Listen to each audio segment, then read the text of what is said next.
생각은 충분히 했을 거야. 그러니까 이제 대답해줘. 내 청혼에 대해. 나는 다시 창밖으로 시선을 돌렸다. 그의 말대로 생각은 충분히 했다. 그러나 두 번째이면서 마지막이 될 결혼이니 조금 더 신중해도 나쁠 것은 없었다. 그는 선재 오빠를 닮은 데가 하나도 없었다. 나의 추억은 푸른 곰팡이를 피우며 잘 썩은 모양이었다.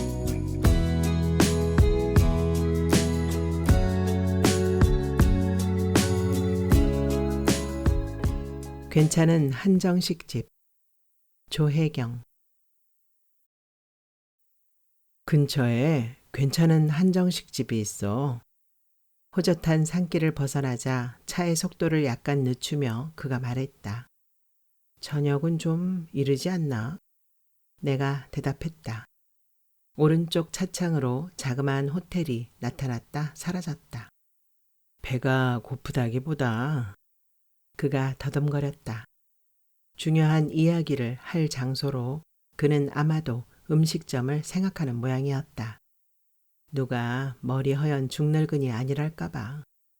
뒤늦게사 하는 청혼이지만 그래도 분위기 있는 레스토랑 같은 곳에서 피아노 선율을 배경음악으로 깔고 하면 좋으련만. 아카시아 나무 사이로 음식점의 팻말이 보였다.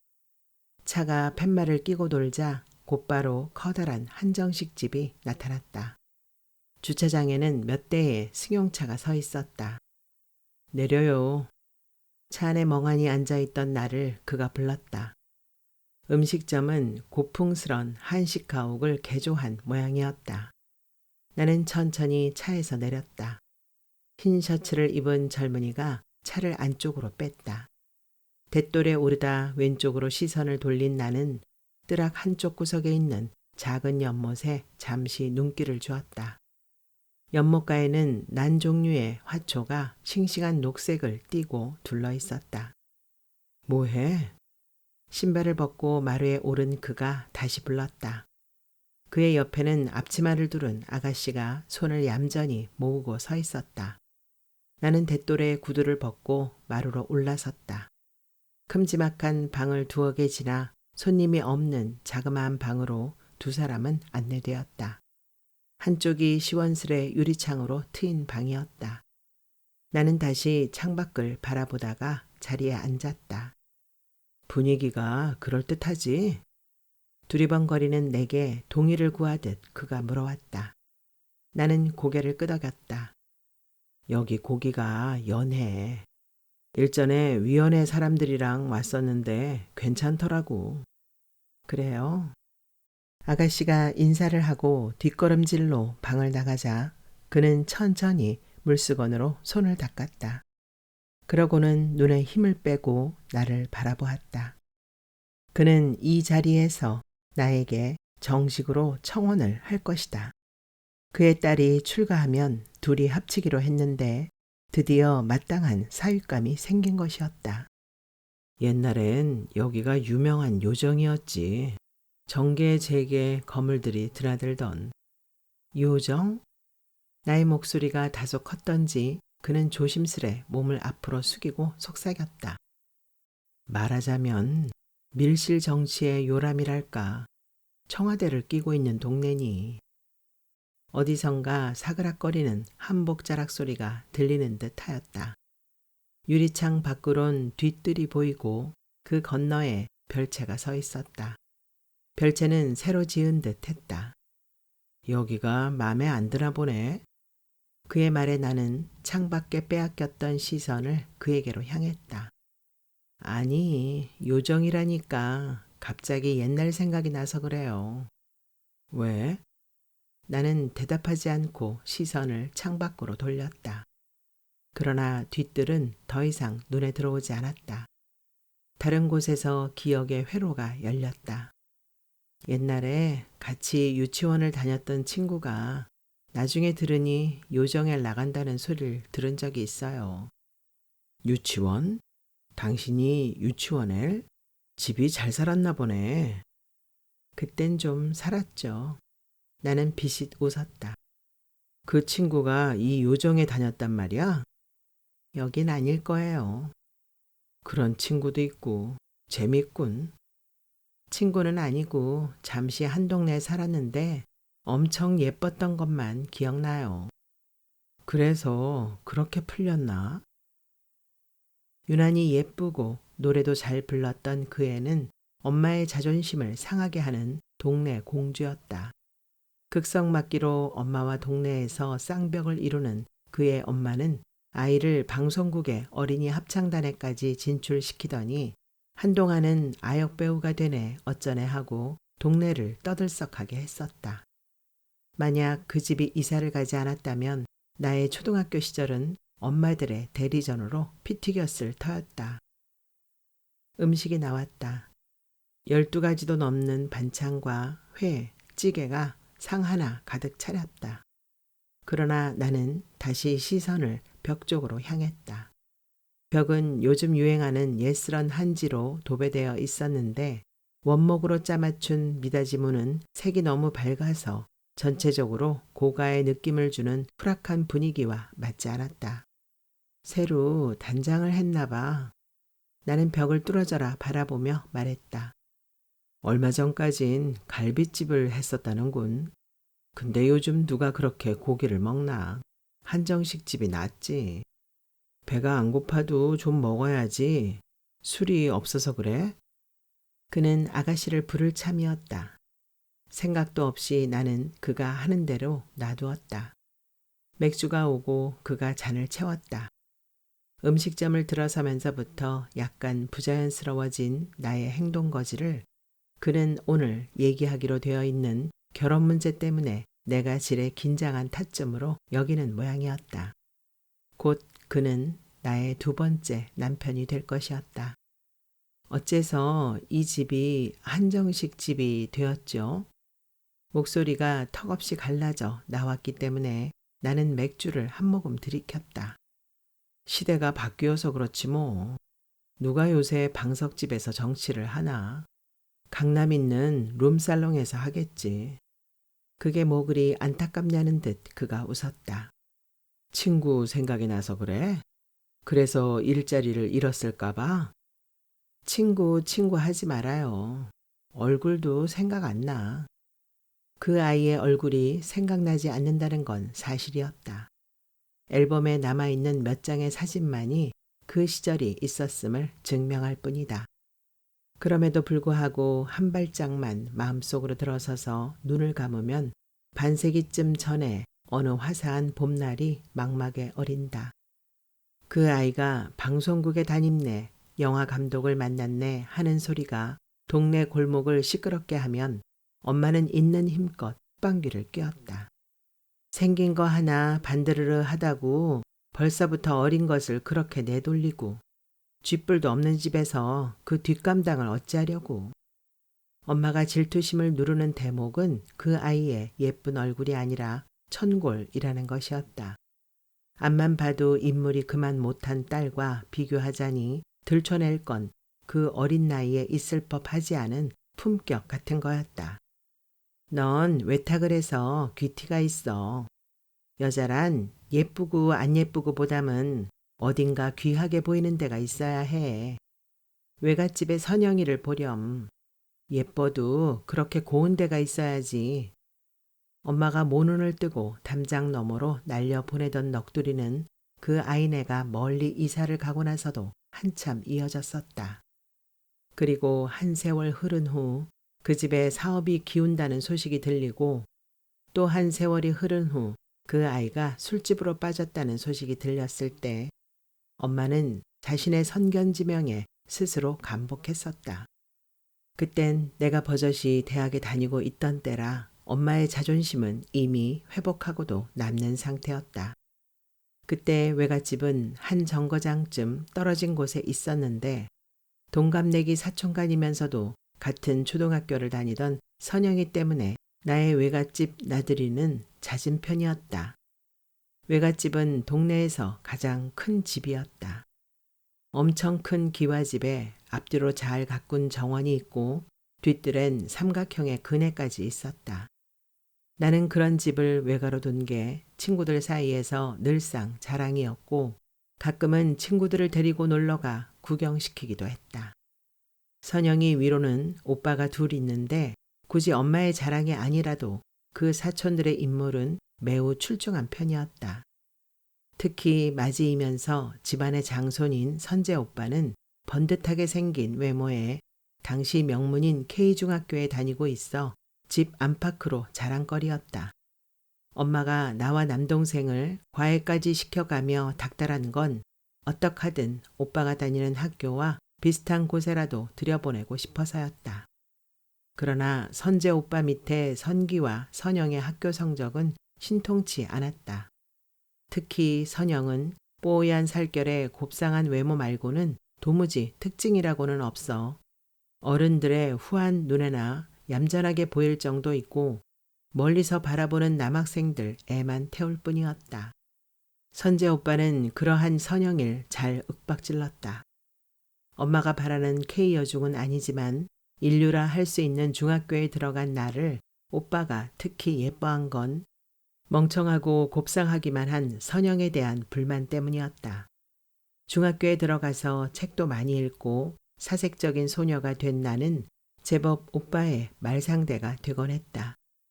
K중학을 거쳐 당연하다는 듯 K고교로 진학한 오빠는 대학 시험 공부에 열중하다가도 내가 가면 머리 식힌다며 같이 얘기를 나누곤 했다. 오빠의 꿈은 대학 교수였다.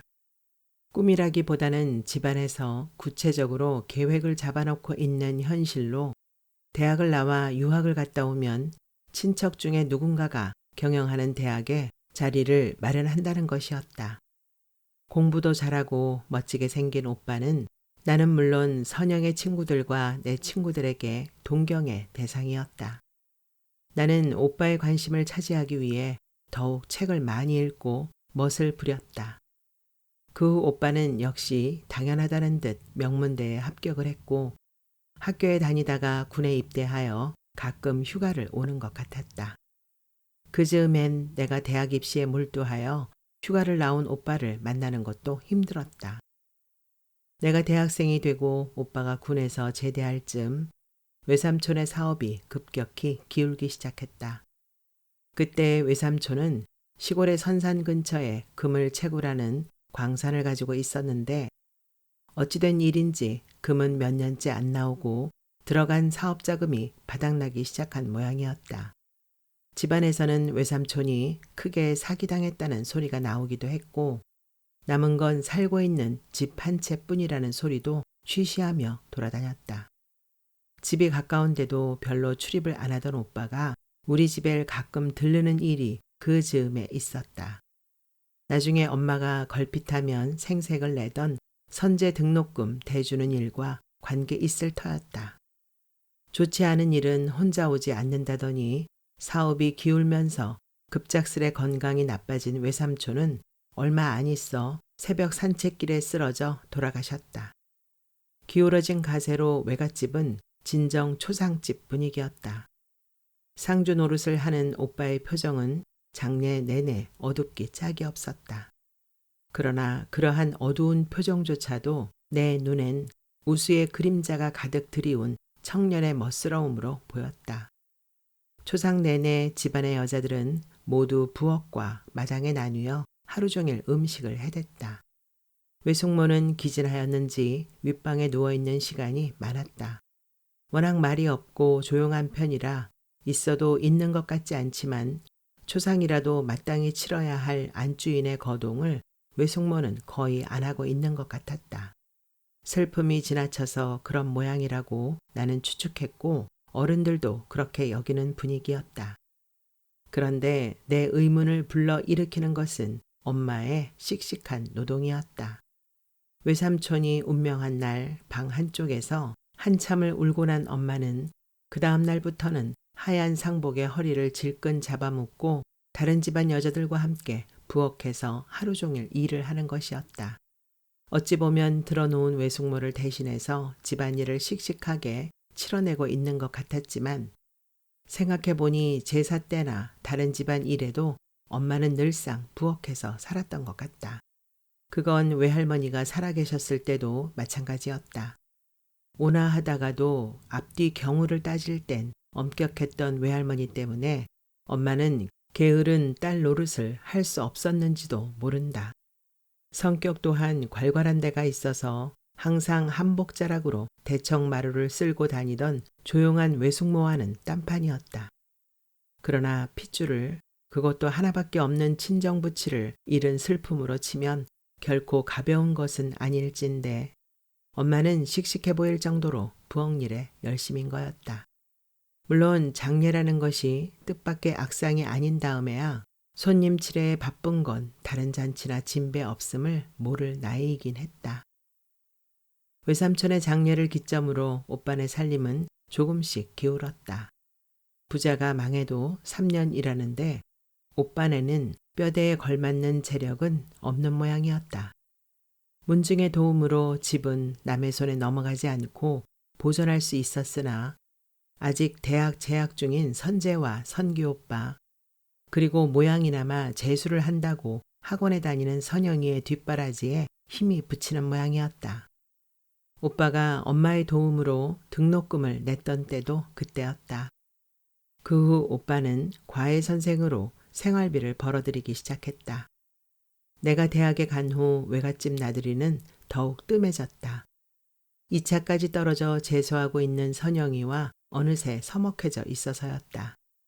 가끔 엄마의 심부름으로 음식 따위를 들고 가면 고운 한복 대신 헐렁한 홈웨어를 입은 외숙모가 힘없이 나를 맞았다. 선영인 공부는 뒷전이고 사내 아이들과 어울려 다니느라 집에 붙어있질 않았다. 과외에 바쁜 오빠도 제대로 단속을 하지 못하는 모양이었다. 오빠는 내가 대학에 들어가면 멋진 남자친구를 소개시켜 주겠다는 약속을 지키지 않았다.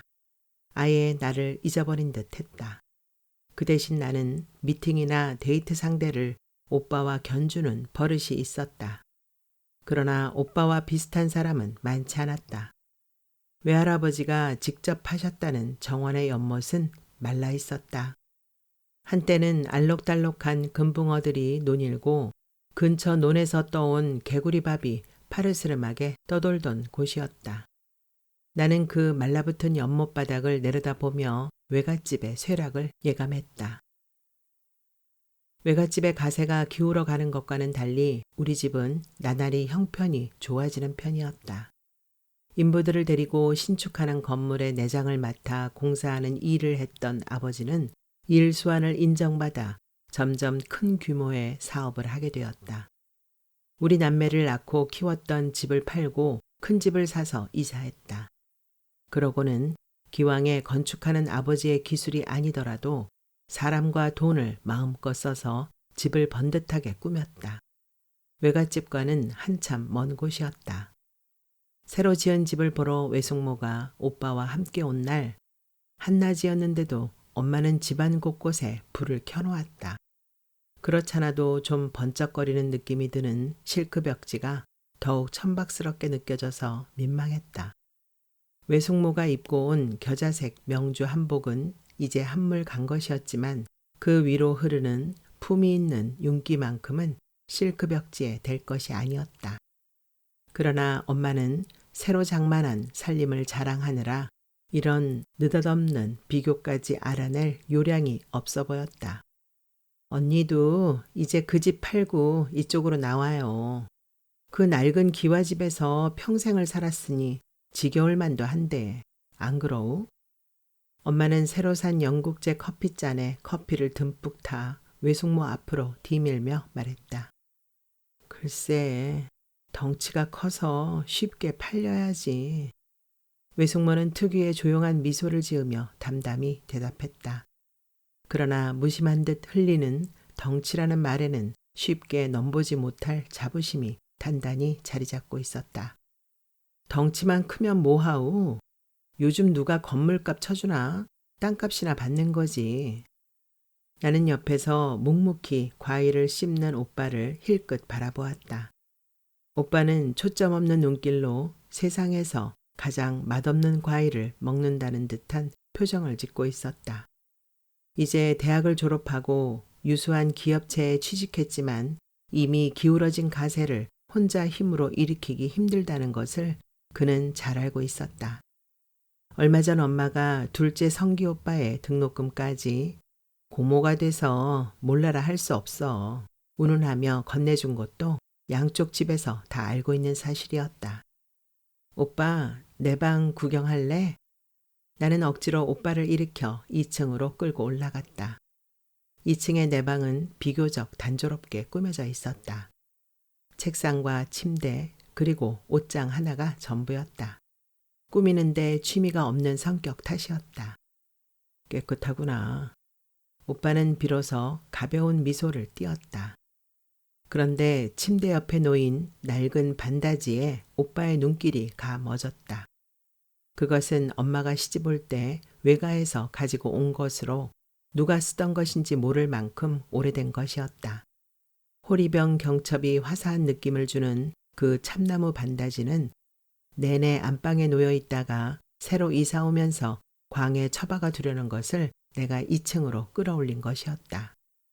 이게 왜 여기 있냐? 오빠가 반다지를 묘한 눈길로 바라보았다. 이번에 내 것으로 만들었지. 이게 보통 골동품이오. 하긴 가지고 있으면 돈이 될지도 모르지. 그의 입에서 느닷없이 튀어나온 돈이라는 말에 나는 잠깐 의아해졌다. 돈이라는 말이 그렇듯 쉽게 나오는 것은 그만큼 그것과 멀어져서인가 싶어 갑자기 쓸쓸해지는 것이었다. 외가의 이곳저곳에 자리 잡고 있는 세간들이 떠올랐다. 집 전체를 돌아가며 그런 골동품은 수도 없이 많았다. 안방에 있는 외숙모의 머리장서부터 마루에 걸린 퇴색한 수묵화까지 집 자체가 작은 박물관이라도 해도 좋을 만큼 옛 물건들로 가득 차 있었다. 그러던 것이 외삼촌의 장례 후 빚잔치를 하면서 거개가 남의 손에 넘어간 것이었다. 사실 내가 대학에 입학하면서 막연하나마 전공을 복식사로 정한 배경의 밑바닥에는 외가의 그런 고풍스런 분위기에 대한 향수가 작용해서인지도 몰랐다. 그렇게 외숙모와 오빠가 우리 집을 다녀간 지 얼마 되지 않아 외갓집이 팔렸다는 소식이 들려왔다. 일제시대 때 외증조부가 시골에 있는 대종가를 본따 만들었다는 그 집은 시에서 문화재로 지정하느니 많이 했던 적이 있을 만큼 전통적인 한옥의 구조를 가지고 있었다. 11칸의 본체와 사랑채 그리고 앞뒤의 넓은 뜰악은 다행히 집을 잘 건사하려는 어느 부자에게로 넘어갔다고 했다. 그 집은 나의 추억 속에 작은 궁전으로 남아 있었다. 비록 나중에는 돌보는 손길이 비난하여 후락한 모양새가 되었지만 선영이와 뛰놀던 집안 이곳저곳은 한 소녀의 유년기를 가득 채우고도 남을 만큼 풍성한 이야깃거리를 가지고 있었다. 이사가기 전에 한번 들러 옛 추억이라도 되짚으려던 나의 계획은 그새 소원해진 외가와의 분위기에 밀려 머뭇거리는 사이에 무산되고 말았다.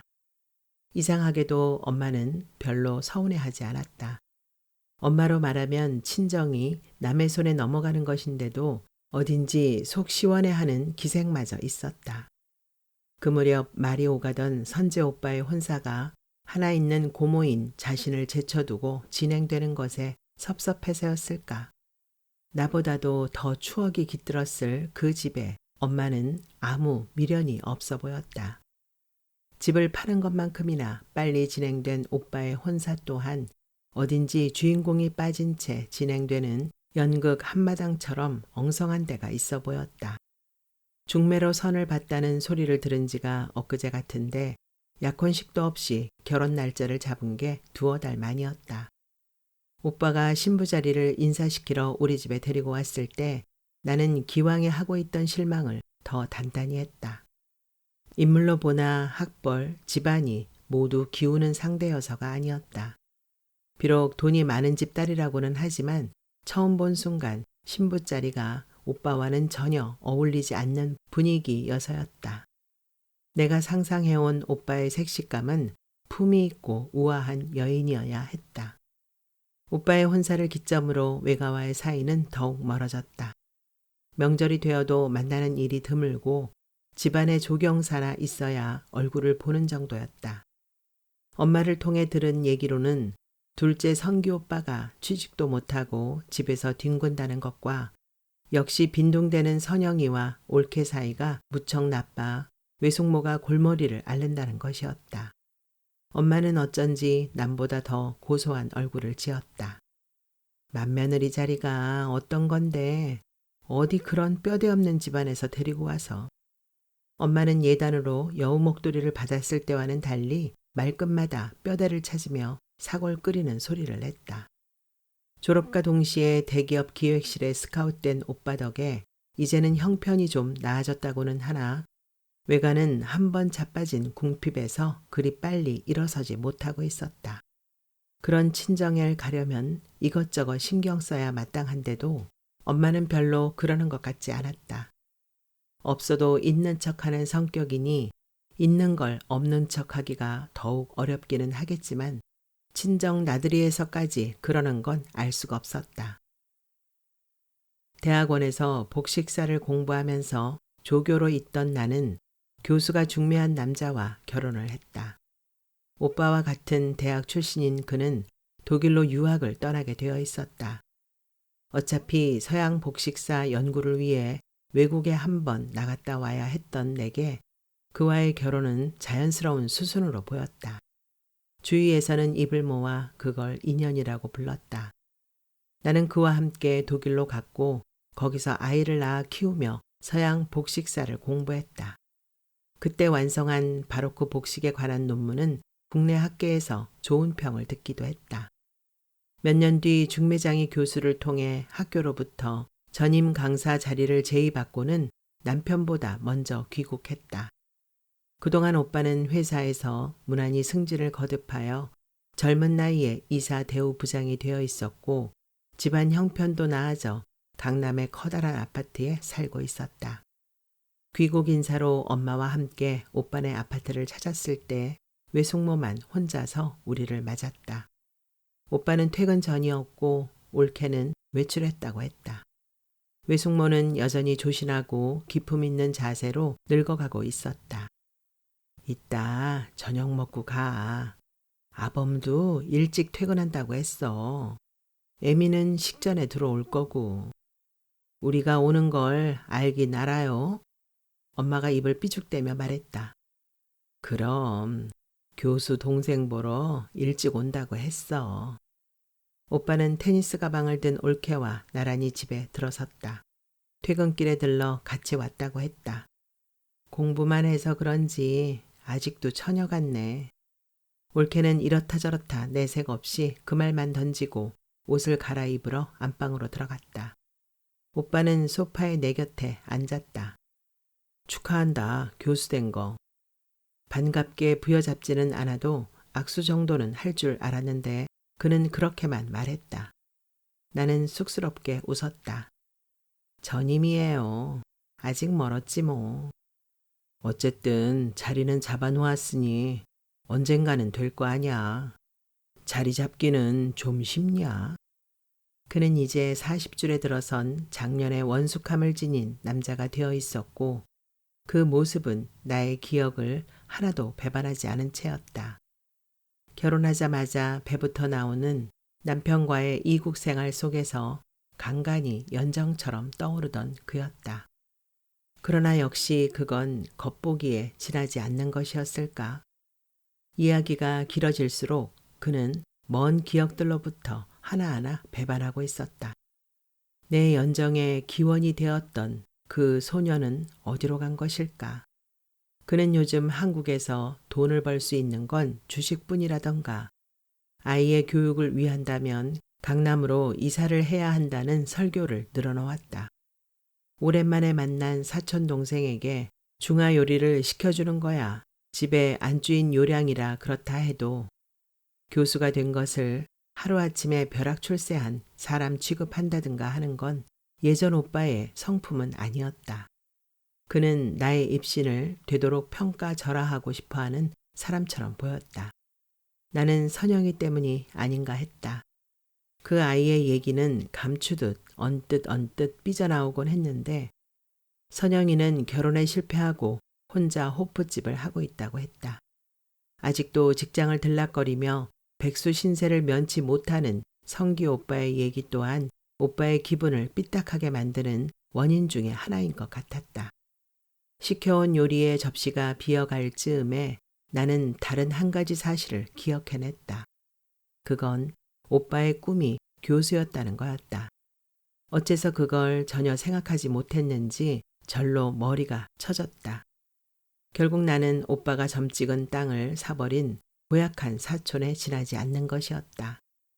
나는 엄마가 아직 젓가락질을 하고 있는 중에 쿡쿡 찔러 자리에서 일어났다. 일어날 일은 일어나게 되어 있는가? 이 무의미한 동어 반복이 신비롭게 느껴지도록 가끔은 그냥 어떤 일들이 일어난다. 맨 처음 내게 그 일은 서광을 띠고 나타났다.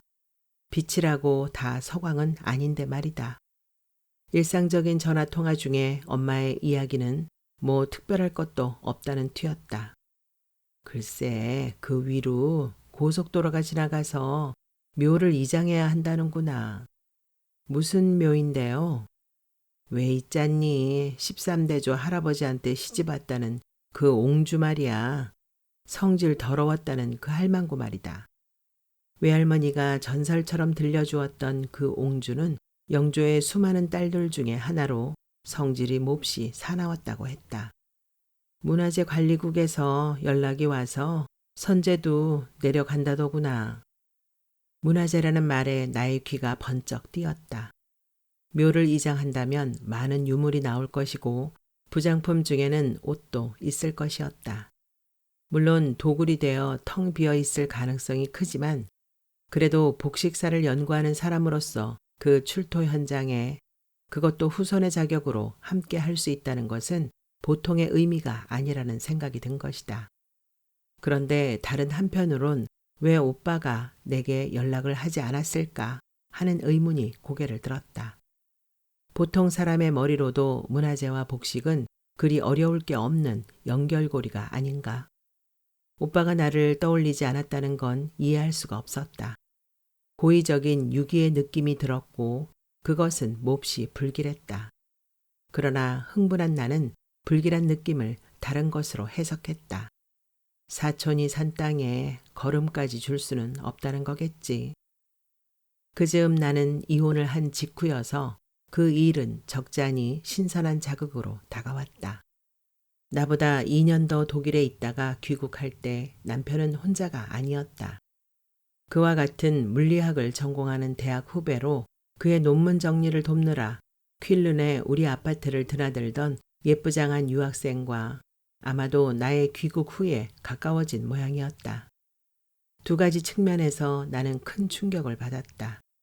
하나는 키도 작고 못생긴 그에게 그렇게 예쁜 여자아이라니 하는 것과 또 하나는 내가 남편을 사랑하고 있지 않다는 사실을 깨달은 것이었다. 만약 부부 생활을 계속했다면 나는 남편을 사랑하는 것으로 착각하고 있었을 것이다. 여러 가지로 우린 무난했으니 말이다. 나는 이 파국을 그리 슬퍼하지 않는 나 자신이 차라리 슬펐다. 그래도 이혼은 여러 가지 현실적인 문제를 만들어 그즈음 나의 신상은 몹시 어지러운 때였다. 그런 심란스러움을 일거에 쓸어내며 나타난 묘의 이장 이야기는 내게 오히려 기분 전환과 함께 학문적 호기심까지 불러일으켰다. 잃는 게 있으면 얻는 것도 있는 법.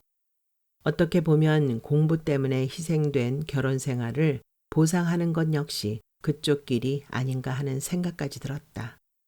그만큼 그 일은 나를 고무시켰다. 먼저 연락한다는 한가닥 불안감을 떨치지 못한 채 전화를 걸었을 때 수화기 속에서 들려오는 오빠의 목소리는 소름을 돋을 만큼 차분했다. 거기에 가고 싶다고? 응, 오빠. 당연한 거 아니요. 내가 무슨 공부를 하는지 다 알면서. 약간 섭섭하다는 투에 어리광까지 섞어서 말을 했다. 그렇구나. 잠시 오빠는 대꾸가 없었다. 네가 공부하는 사람으로서 참관하고 싶다면 그거야 문중에서도 뭐라 말을 하겠냐만. 왜 내가 여자라서 안 돼? 간단한 제례를 올린다고 하더니 혹시나 아직도 그런 일에 가리는 게 있을지 모른다는 생각에 나는 뜨악하게 물었다. 뭐 그렇다기보다는. 웬일인지 모르지만 말을 아끼려는 오빠의 속내가 보이기 시작했다. 그것은 말하기 곤란해서라기보다 좀 더 긴장감을 높여 더욱 확실한 충격을 주기 위한, 결국 나중에야 감지한 그의 의도였다. 남녀의 구별을 하질 않는데, 근데 자리가 자리인지라 적서의 구별은 아직 좀 엄해놔서. 당연히 나는 금방 알아듣지 못하고 되물었다. 적서? 뜻밖이라는 말의 어원이 이럴 때 생긴 것일까? 실로 그 말뜻의 먼 밖에서 나는 어리둥절했다. 적서? 그게 무슨 뜻이지? 잠시 정신을 수습하고 나서도 나는 오빠가 적서를 어떻게 알지? 하고 멍청이 생각했다. 적서는 임금이 신던 분홍 비단신이었다. 미안하구나. 오빠는 난감함을 가뿐히 수습하며 말했다. 뭐가 미안하다는 거야. 나는 미처 수상한 신비로움에서 벗어나지 못한 채 몽롱한 상태로 전화를 끊었다. 그리고는 좁은 교수실 안을 한참 서성였다. 엄마에게는 아무것도 묻지 않았다. 상처를 헤집고 싶지 않아서가 아니라 궁금하지 않아서였다. 왜 엄마는 돌아가신 외할머니를 전혀 닮지 않았는지, 왜 제사나 명절 때면 안방보단 부엌에서 더 얼씬거렸는지 같은 것은 몰랐을 땐 몰라서 궁금하지 않았고 알았을 때도 역시 그랬다. 그러나 그건 엄마에게 궁금하지 않다는 것이지 알고 싶은 게 전혀 없다는 건 아니어서 나는 만만한 친척 할머니를 꼬드겨 대충의 이야기를 들었다. 엄마는 내가 추측한 소실의 자식은 아니었고 외할아버지가 그냥 밖에서 나와가지고 들어왔으며 엄마의 생모가 누구인지는 돌아가신 외할머니만 안다고 했다. 더 이상 캐지 않았다. 옹주의 묘에서 옷은 나오지 않았다. 옷과 금은으로 만든 비녀가 13점, 은으로 만든 주전자와 노쇠로 만든 등장구 등이 나왔는데 모두 문화재 관리국에서 가져갔다고 했다.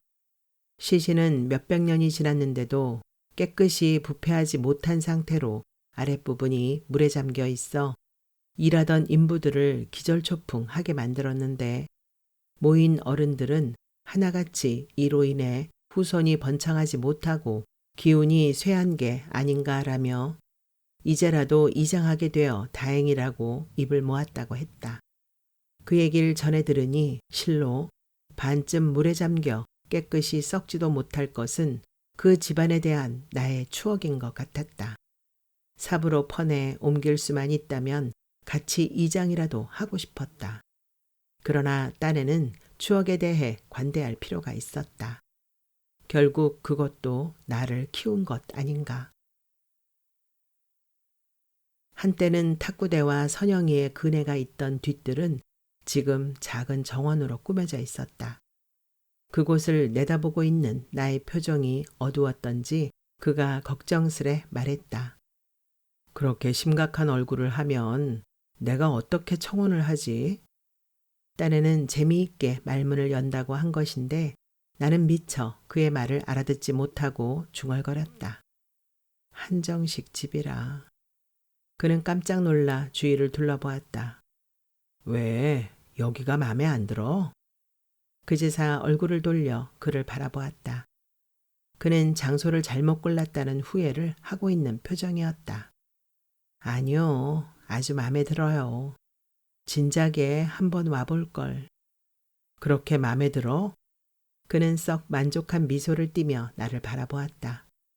생각은 충분히 했을 거야. 그러니까 이제 대답해줘. 내 청혼에 대해. 나는 다시 창밖으로 시선을 돌렸다. 그의 말대로 생각은 충분히 했다. 서로 사귄 지도 오래되었고 남들이 모를 만큼 비밀스럽지도 않았다. 단지 그의 딸이 결혼하고 나의 아들이 대학에 갈 때까지 기다린 것일 뿐이었다. 나이 차이가 좀 있지만 그는 교수 정년까지 아직 멀었고 심신이 다 건강하다. 그러나 두 번째이면서 마지막이 될 결혼이니 조금 더 신중해도 나쁠 것은 없었다. 대답하기 전에 나는 한 번 더 그를 자세히 바라보았다. 그는 선재 오빠를 닮은 데가 하나도 없었다. 나의 추억은 푸른 곰팡이를 피우며 잘 썩은 모양이었다. 굳이 대답해야 돼요. 당연한 것을. 그가 허연 머리를 쓸어 올리며 부끄러운 듯이 웃었다. 고마워. 잘 될 거야. 우리 어디 가서 커피 마실까? 둘은 자리에서 일어났다. 그가 계산하고 나올 동안 나는 마당의 연못가에 서 있었다. 연못에는 옥잠화가 떠다니고 그 사이로 알록달록한 잉어들이 세월 모르는 듯 논일고 있었다. 이 집터에서 변하지 않은 건 11칸의 본체와 이 작은 연못뿐이었다. 선기 오빠는 선영이와 나를 울리기 위해 연못에서 금붕어를 잡아 올려 해부한다고 배를 그었다. 우리는 그것을 바라보며 슬피 울다가 죽은 붕어를 마당 구석에 묻어주었다. 그가 차를 나의 옆에 갖다 대었다. 나는 차에 올라탔다. 본체 건물을 물끄러미 바라보는 내게 그가 시동을 걸면서 말했다. 참, 어려서 이 근처에서 산 적이 있다면서. 저 아랫동네였는데 길도 새로 나고 집들도 없어지고 해서 어디가 어딘지 모르겠네. 그가 다시 물었다. 이 집 괜찮지? 나는 대답했다. 네, 한정식 집 치곤 괜찮네요. 차가 떠났다.